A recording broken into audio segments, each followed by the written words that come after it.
Hi everybody, Russ from the West Ham Network. Hope you are all safe and well. Russ and Anton, sorry, from the West Ham Network. Hope you are.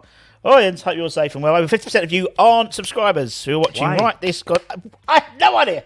It might be my new haircut. Maybe. No, actually, that might make them subscribe. Anyway, if you are, hit the subscribe button. Helps us out. Give it a like. Give it a interesting comment as well. It's always nice. Well, maybe they've not subscribed because of this haircut. It's sort of like yin and yang. Well, one hand giveth, the other taketh away. So quite possibly, regardless of whose haircut or lack of thereof, please subscribe. Thank you very much. Anyway, we've got Everton on Saturday. All or nothing. It's my head's like my we just saying before. I think my head's frazzled. It's a bit frazzled. Crazy. I think I've said this now for well over a year. It's relentless with West Ham right now, and it's we're on relentless mode 2.0 right now because we have no idea what's going on behind the scenes. There's so much speculation. I think I read a comment somewhere by saying it's the first time in their mindsets they can remember that two managers' jobs are held on the line, on the string, and no matter the result, both managers still could lose their job easily at the end of the weekend. So it would be a very unique situation. I was listening to the Toffee TV's preview, so I always like to listen to a opposition. And we might get them on. We might get them on. Maybe get them on soon. But they were saying it's like whoever wins gets Sean Dyche, whoever loses gets Sam Allardyce, and they should hang them in cages above the London Stadium and just drop them into the proverbial dugouts at the end of the game. And it's got that feeling in it. I mean, people call it a Osaka go, and it is. Russ, the thing is though, it again, like I said, doesn't kind of technically. It could be that it doesn't matter the result. Everton could have a convincing win. West Ham could have a convincing win. Both clubs could be doing business behind the scenes to get someone in, or may have got someone lined up, and that's it. And that's what the game's down to. But it's mental. There's not a lot of fans coming forward saying, they want to stick by Moyes. I've seen a few starting to come out of the woodwork. But when they do come out of the woodwork, they get attacked verbally. I think it's both sides. I mean, the fact is, there's we've Everton fans are exactly the same about Lampard as well. And I think it's just going to be. I mean, I think the Toffee TV guys. I think they stopped the show. The end of the show was, well, we're crap. West Ham are crap. We can't score. West Ham can't score. 5-5. Good night. Jesus! Oh my God! I have no idea. How coincidental would that be if it's a high-scoring game? Like, plus everything else. Plus you got David Gold, sort of tribute. You'll have all that as well. We might have a debut. We may well have a debut. Oh God, we were saying today, like on our little group WhatsApp chat for like the production, when I said about Ings, and they went, "Oh my God, how are we going to fit that in?" And we've got David Gold's tribute thing as well. I was like, "Oh God, I know it. When it rains, it pours at West Ham with news and you can speculation." Say that again. You say that again. Keeps us busy. Well, I'll tell you what, though, for anyone that's watching, like, again, the disclaimer we like to put out for you guys is we don't proclaim to be ITKs. There's no element of being ITK, so it's reporting information, putting our spin on it, giving you as much fact-finding as we can, and just trying to see if it kind of works within it. So, we're all entitled to our own opinion as well, so you can dig us out for it if you want, which you do. They do anyway. So thanks for watching. And even if you dig us out, we appreciate you digging us out, because actually you've taken your time to watch what we're talking about, don't agree with it, and slag it off. So actually, fair play. I appreciate you taking the time to even bother slagging us off. But the one thing is we have in common is we all love this club, man. We all love this club, and we want the best for this club. It's everything we think about pretty much from the minute we wake up to the minute we go to sleep. It's mental when you actually really think about it, innit? Much as our wives say that, it's fucking true. But it's ridiculous when you really think about it. Like it's just the obsession is mad. It's mad, and you just want the best for that, and you just want. Oh man, I mean, I took Freddie to football tonight, and obviously living up in Scotland, he wears his West Ham strip, and everyone's like, "Oh, West Ham," and some people love it. They love the fact that it's not a strip that's well known, because there's so many kids walking around in Man City and Liverpool does my head in. Like, and there's a respect there. There's a massive respect there. But anyway, Yeah, we're digressing. You don't the Man City one after what they're doing against Tottenham. Never won a Man City one, though. Never won a Man City one. Yeah, good lad. So as we tend to do, we tend to debate, discuss who get it wrong. Can start. Get it wrong. And get it completely wrong. Also, we ask you guys, the West Ham Network community, to select your 11 as well. So we'll play that little video as well at the end, so you can see that. If you want to get involved, make sure you're a subscriber. For the next game, for next weekend, we're putting out the same poll, and then we'll put together that 11 as well. So, also, while I have you, don't forget we'll have this will be going out. We'll have Irish Tommy tonight. That'll be going out tonight, probably. Or no? When are we doing? When is this going out? I don't know. Yeah, it will be tonight. Yeah. Tonight tonight we'll have Irish Tommy doing his late show. Check that out. It'll be probably about that was last night. Was that last night? Oh God, it's all gone to pot. It was a great show. Great show. Right, what we'll do, just in case, it was a great show. I hope you enjoyed Irish Tommy's show. Actually, next week, while I got you here, we've got a next hammer, Miami's 11. That's going to be on next week. I've seen the image. Yeah, it's just coming. We have got, there he is, David Connolly, live. David Connolly. Who remembers talking about strikers? He was a striker. He helped us in the championship, didn't he? So we'll have David. That looks like his debut goal. Yeah, I think it was Preston. That is Preston. The Angry Ant, as the late Glenn Roeder called him after that game. So we'll talk to him about that as well. Yeah. Anyway, that'll be probably, I think it's Wednesday night, 9 p.m. He's all okay. We've signed the agreement. So hopefully we'll have him next week. So check that out. Right, let's talk about the game. We'll have to. Really? Yeah, I've no. Well, I've probably got about, in my head, starting lineup. I reckon I've got 9 players. I reckon, and the rest I'm not too sure about. I'll be honest. But we said this last week and the week before, and got a lot of it wrong as well. But should we just get into it then? Let's get into it. Right. Okay. No point in beating about the bush. No point being. Areola's had an injury.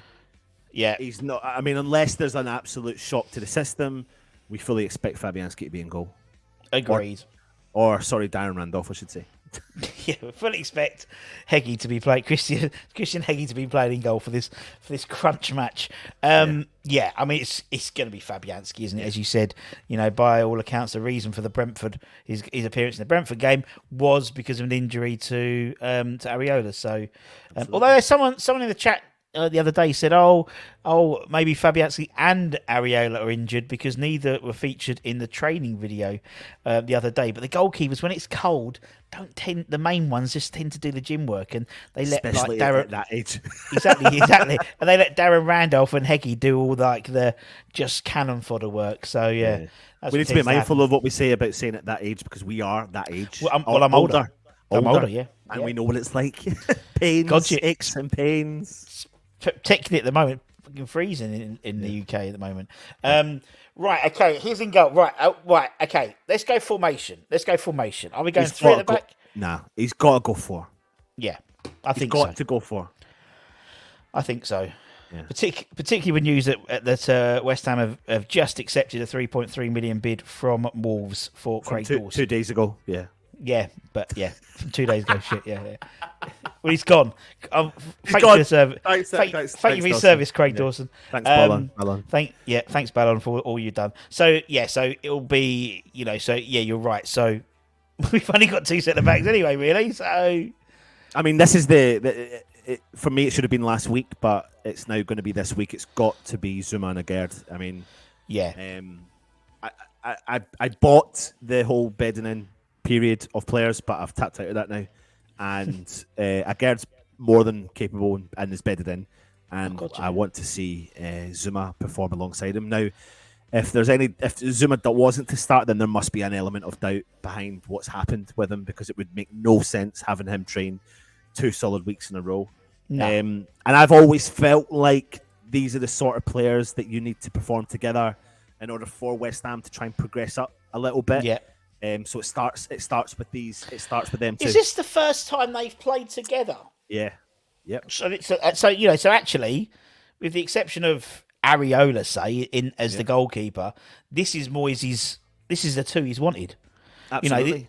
Last year he wanted them both, but he can only get Zuma. Then this year he's got Aguerd, so actually he's got his pairing.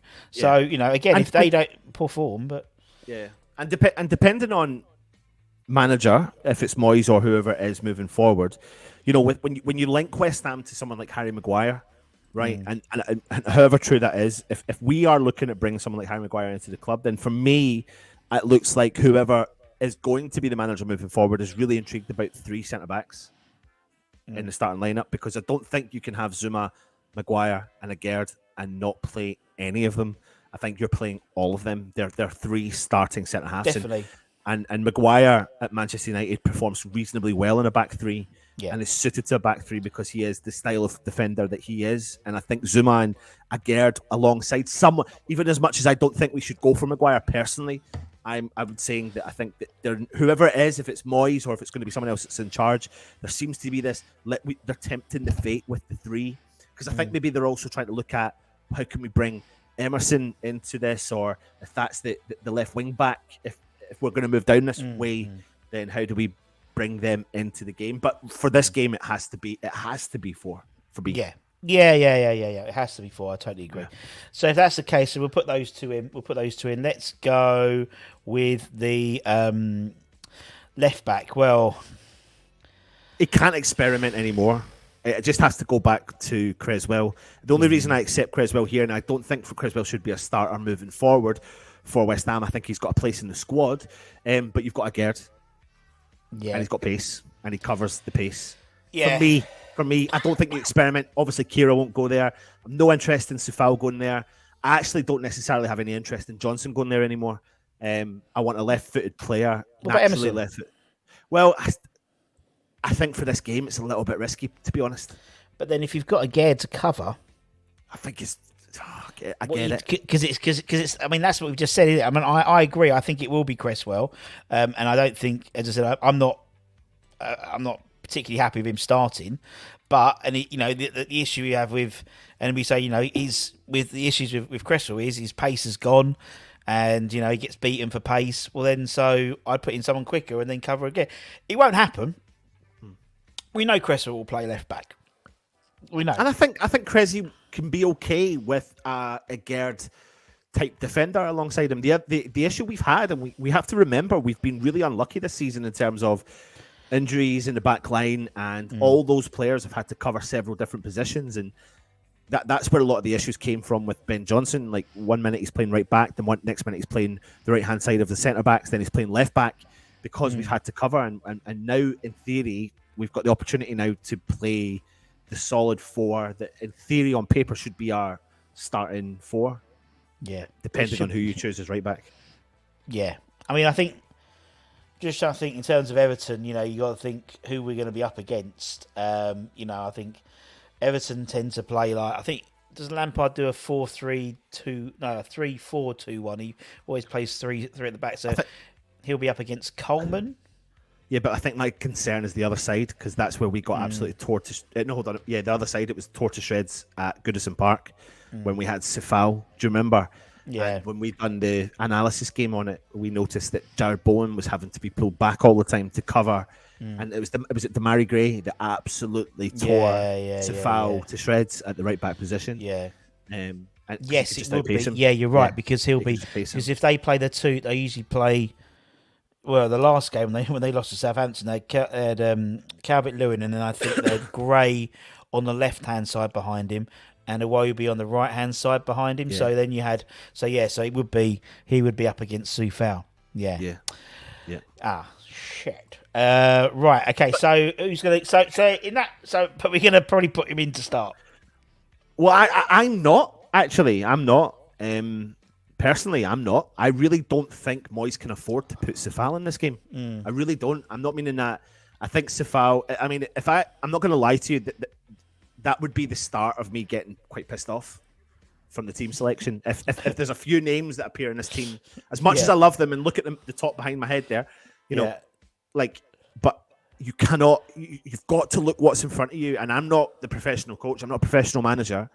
But several times this season, when you've got a player who's as pacey, as tricky as what Gray is, and the last time out, you tore him to shreds. Him to shreds.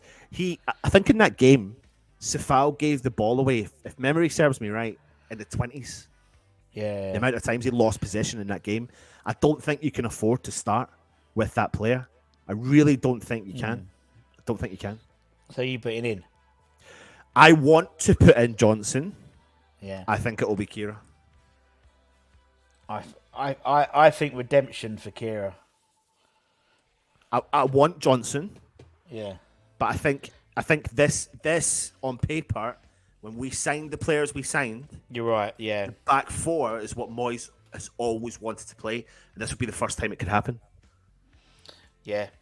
Then you've got the solid unit of Zuma beside him. You know. Well, I think, and then you've got in essence, you still have Kira's pace to counteract Damari Gray's pace. So, yeah. And you would fully expect the wall of defence and the pace of a Gerd to not allow those balls that go in behind. Because, again, let's bring the stat up. We've conceded 25 goals this season. It's joint fourth with two other teams in the Premier League for goals we've conceded this season. So our issue necessarily isn't our defence. Our issue is moving forward. But the goals, some of the goals we've conceded this year have been shit. And we need to eradicate some of those decisions. But that's also been down to the chopping and changing in the back line. And when you've thrown Kira into centre-back and then moved him out to right-back next week and then put him into centre-back the next week, then left back. He has lost, and then left-back. He's lost, they lose their man. So I think, was there not an image? Did West Ham not post an image of Zuma and Gerd training together, cuddling each other? And it's like, well, for me, that's a sign of going, training used to have been the units together. Like you've had 2 weeks at it now, so let's let you loose. And the two of them, in my theory, should control Kira and Creswell. Yeah. No, I agree. Right, let's go with the. Oh, I've got a pen in my mouth. Let's go with the. We're going to go with a two in midfield, the holding two. I think for me, I think you should. I don't know what you think. It's up to you.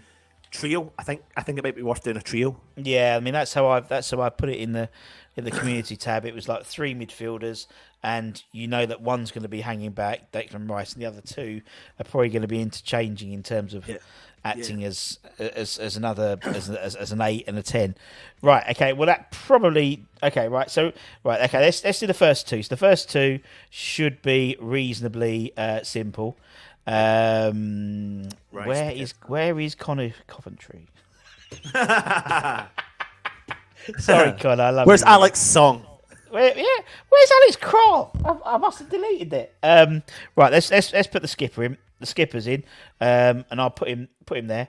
Right, okay. So the skipper and Paqueta, in the same roles they've been playing recently. There we go. Mate, my OCD's kicking in again. Right, okay. So who's the trio? Who's the third?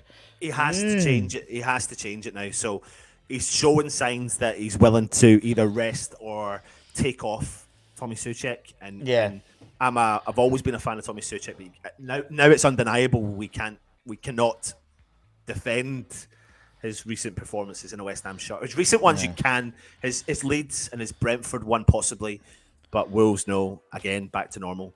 Normal service resumed for Tommy Soucek, unfortunately. So for me, you've got kind of two options here. It depends if you want to play Benny through the middle or Benny out left. But for me, the player I think I'd want to see through the middle here is Pablo Fornals. Yeah. And that's not just. If I see Pablo Fornals go in front of those two players, it's a start. It sounds like a start. Shouldn't be saying that. 19 games in, it's not just what the fans want. It just feels right because you've got someone who can be. He does bridge a gap between the midfield and the striker. He can come in and cover if need be, and he can drop in deeper in a deeper role if need be. But then again, I wouldn't be surprised if it was fucking Lanzini. No, that's what I'm just saying. No, I'm not. But I'm just. But that's how crazy it can be sometimes. So for me, it's Pablo there. I think he's got to play him there. I think his energy. It's what his energy. We say it all the time, but it's what he brings, as well as it's that energy. It's that chasing down. And if he's doing it, he encourages other people to do it. Because fuck it, if he's chasing it down, I'm going to be chasing. Better to not get shown up. Yeah, all right, we'll put it in. He's another player that's at the West Ham fan base. I mean, again, I'm judging my opinion, not my opinion. I'm looking at what social media says sometimes. Yeah, and it's funny. I think someone sent a video today of someone making a video of the Dawson situation. Yeah. And you can hear my voice at the start by going, it's the most uninspiring signature. But it was. It was, yeah. It was. But he's proven me wrong. Yeah. And but the thing is, I think that Fornals came in for harsh criticism at some point. Was it this season or even a little bit laterally in last season? It was during his. It's basically when his wife had a baby. Yeah. But same as Deck. Same thing happened to Deck. He went. Everyone thought, oh, he's off. He's just knackered. Yeah. But I think what Pablo brings to us is like what you said. He's an engine. Moyes has changed him as a player, and he's become a. I'm not comparing him exactly like him, but there's a Gattuso-y, little pit bull terrier element to him. He gets stuck in. He goes at the ankles a little bit, but he's also a clever footballer, and I think one of the biggest things we've missed is the bridging of the gap between the midfield and the forward line. And I think he is a creative player that can help Paqueta. I think he would embrace that Paqueta thing. Yeah, no, I think you're right. We know it's going to be put in place CJ, but I think you're right. I know what you mean. I'd love. Well, he can, and he has done before. Well, I tell you what, though. We're coming up against Everton, right? So, Onana is a quality player. Like, you can see why we were chasing him. Yeah. I think even though they were getting beat and have been getting beat, his stats have been borderline ridiculous in the games. Been really good, yeah. Yeah, really good. So, he's a big lad. I think when you put someone like Fornals and Declan Rice and even Paqueta, who likes to get stuck in, I think there's enough there to deal with him. I really do. In those three, but you put Souček in, you lose the.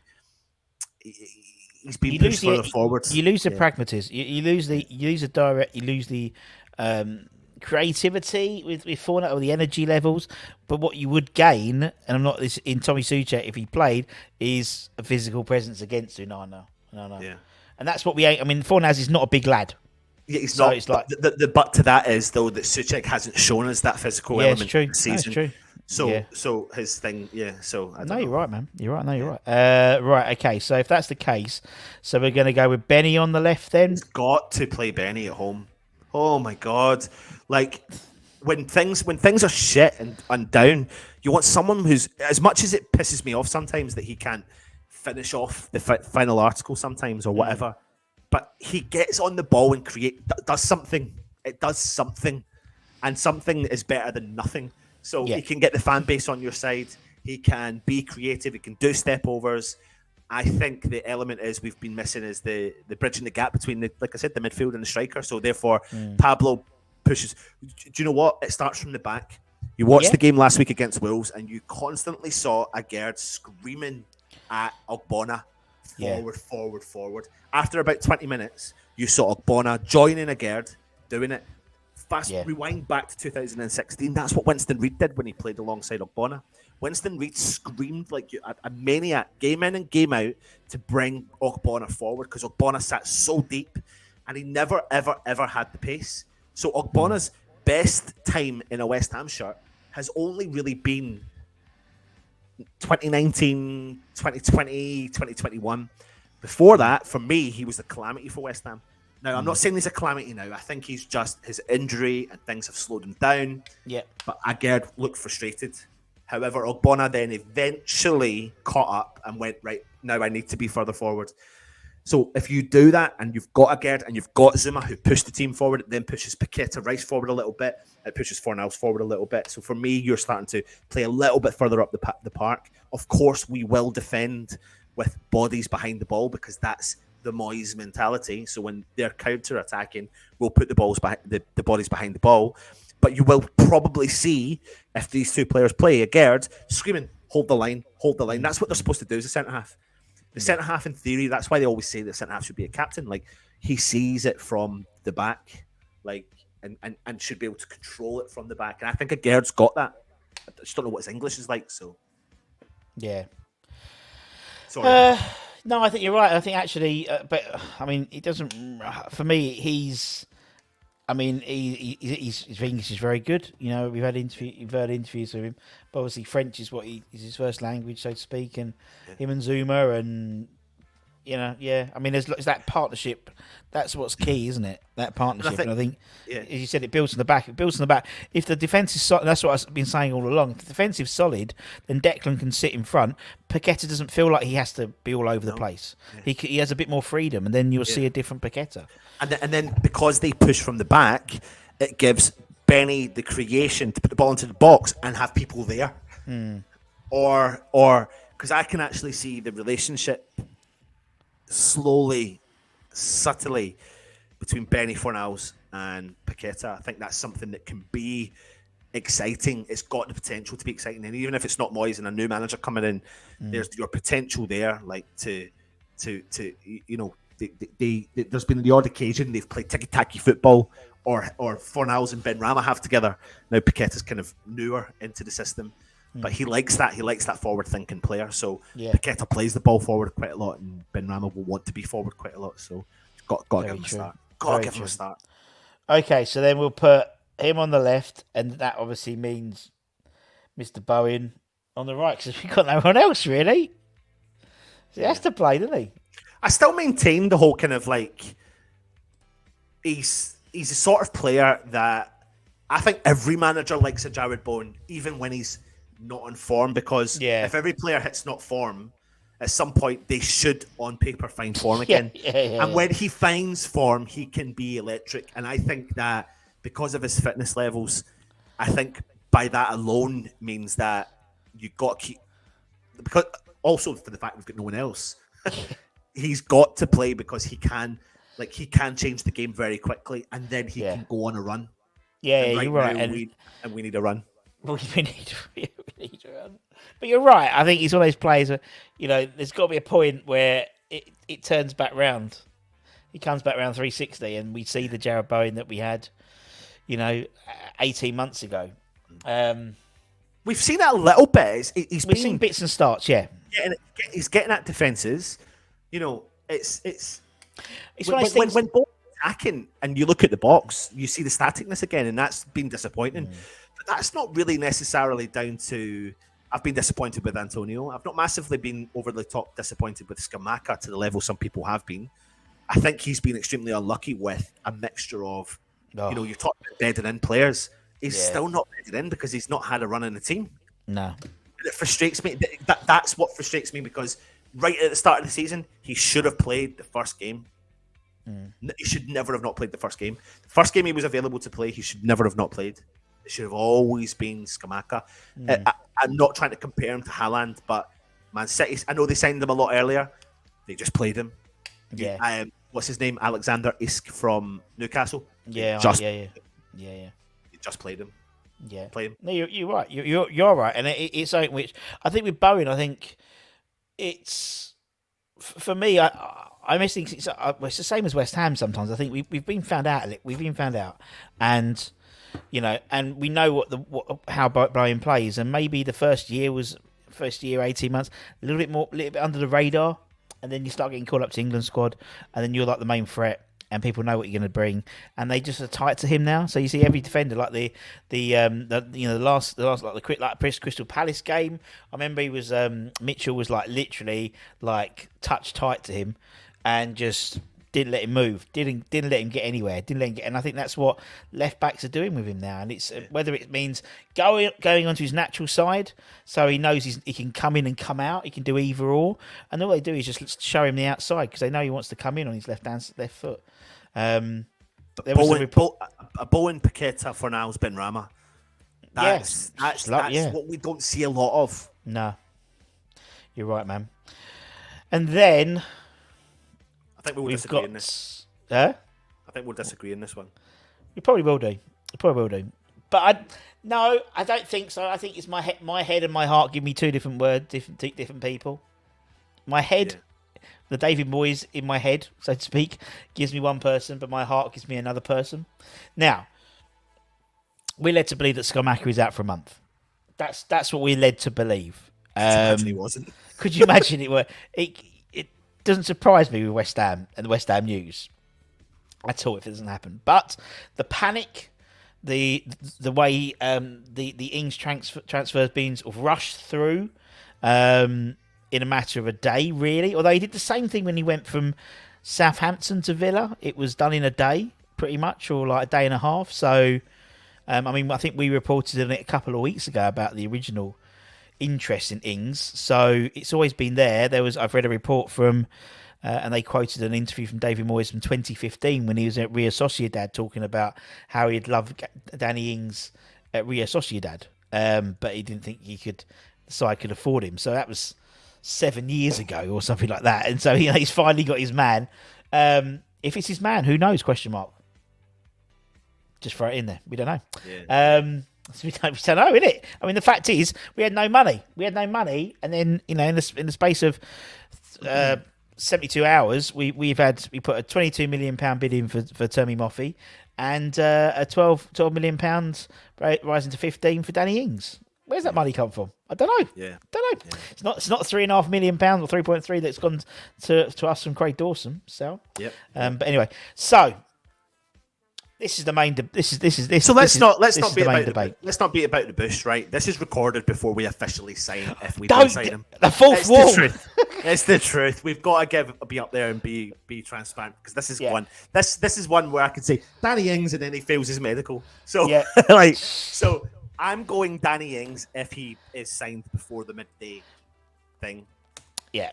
So I think if West Ham are genuinely serious about bringing someone else in, then they're going to protect an asset which can bring them in £10 to £12 million in Antonio. I understand what you mean. Now, in that formation, that's not Ings' formation, though, is it? You're right. That's my head over me art. My head is right. like if he and again 4-4. If he's signed, Divin, yes. We're going to put Tommy Suchek up front. He finally gets his Fellaini wish. If Ings is signed before the 12 o'clock midday, he may get the afternoon light training session on Friday to meet the players. Although we've done this before. Remember we interviewed Neil Mellor. We picked him up on the way to the Preston game. And then he started. So anything can happen. But I don't think he'll start. My head thinks he'll be on the bench, and Antonio will start. Much as I don't want him to start, Antonio will start, and then he'll come on if he's needed, or he'll come on and play two up front. He'll be needed. yeah. And I do listen. I don't know. We don't know. I don't know. I don't know. Yeah, I'll go with. Let's go with you. I still think it'll be Ings, but let's go with you. Yeah, well, the fact is, I've made the picture up, so I can put him in anyway. So anyway, but he looks good in the shirt, claret and blue. He is, and I feel he is the first person to have played in the Premier League for the three claret clubs. Every claret and blue club, yeah. Yeah, he has. I mean, technically, it would have been David Unsworth. But David Unsworth didn't play he played in the Championship for Burnley, and he didn't actually play for Villa because his wife had kicked off and da. Henry Lansbury has played for three claret and blue teams. Scunthorpe. Yep. Stam. Yep. Who's the third one? Burnley. Did he go Burnley? He went to Burnley. But yeah, so I think he'll be. So if he plays, he will play in the Premier League for West Ham, and he will be the first place done the claret debut. But I agree. I think it will be this man if the injury to Skamaka is true. I don't want it to be this man. I totally agree. I think he's basically made his bed.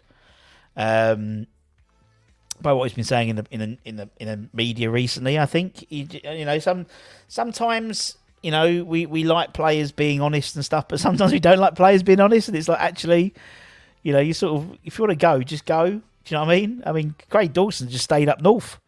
He didn't bother coming back training. He wanted to go and he stayed up north.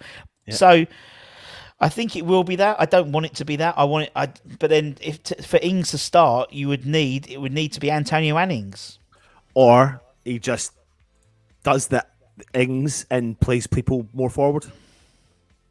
I don't know. Like what? The other 9 with the 9 kind of thing. Love it. False 9 with the 9. With I the mean, 9. if Ings did come in, for me, it would be.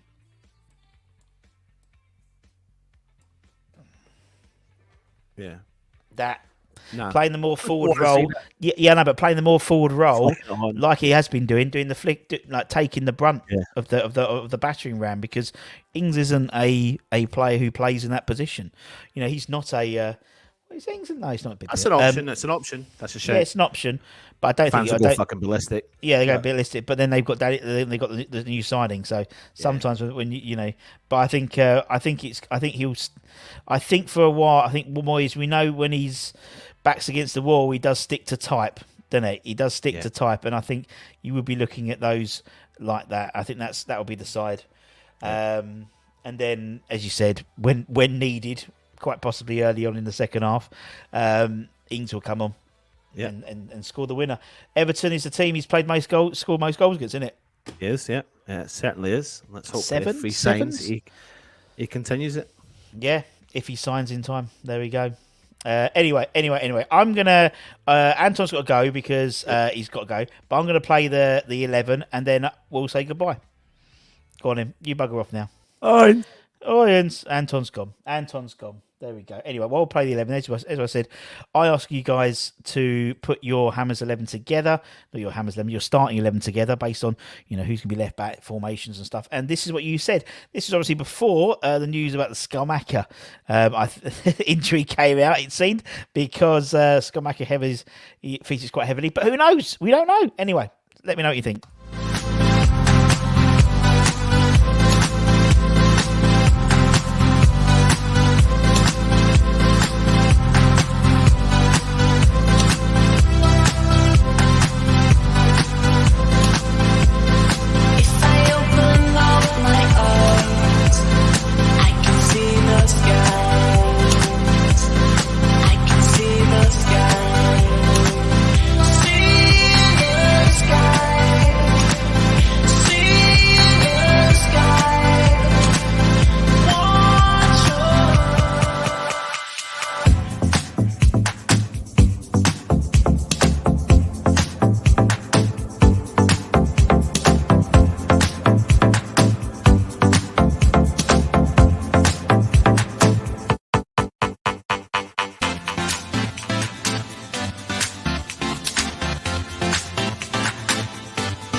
So that was your starting 11. So you went pretty much same formation, but you went with Emerson instead of Cresswell.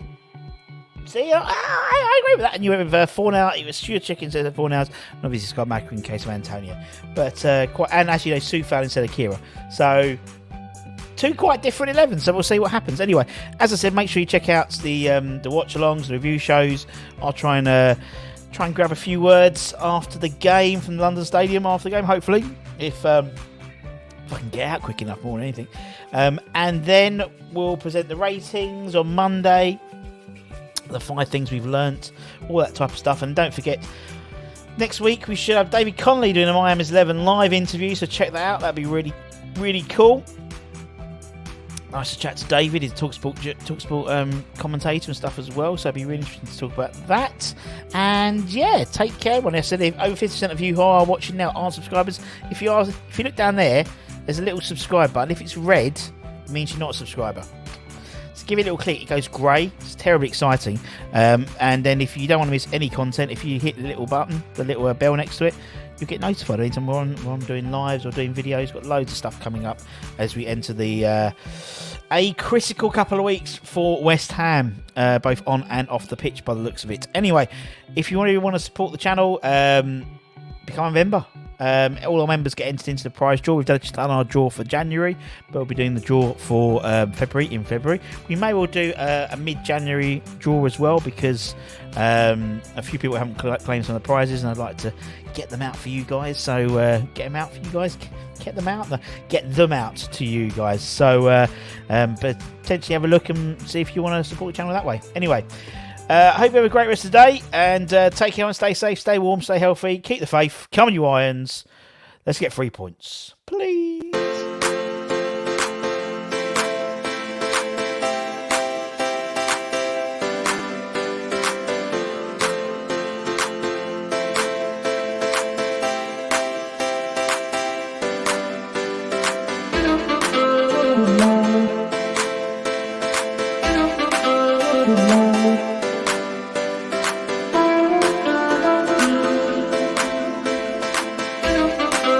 Thank you.